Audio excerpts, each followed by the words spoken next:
नमस्कार बंधु माने आज आम बनइबू एक सुपर टेस्टी और रेस्टोरेंट स्टाइल रेसिपी हरियाली चिकेन।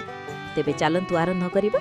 प्रथमे मिक्सर जार रे कंचा लंका, काजू, धनिया पत्र, पुदीना पत्र और भजा पियाजर गोटे स्मूथ पेस्ट तैयारी करंतु।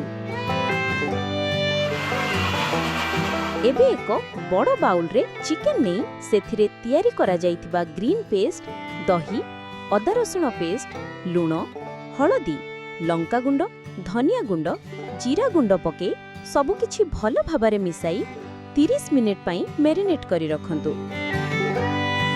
एक कड़ाई रे तेल गरम करंतु। गोटा मसला पकाई मैरिनेट करा जाइथिबा चिकेन दे मध्यम आंचरे रांधंतु 10 ରୁ 15 मिनिट पई।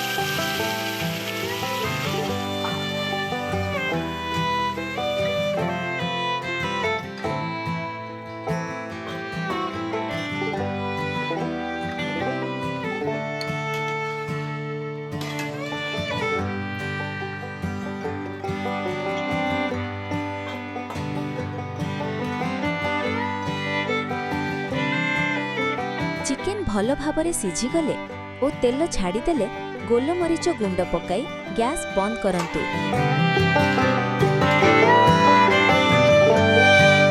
गरम गरम हरियाली चिकेन को रोटी, नान किंबा भात सहित सर्व करंतु।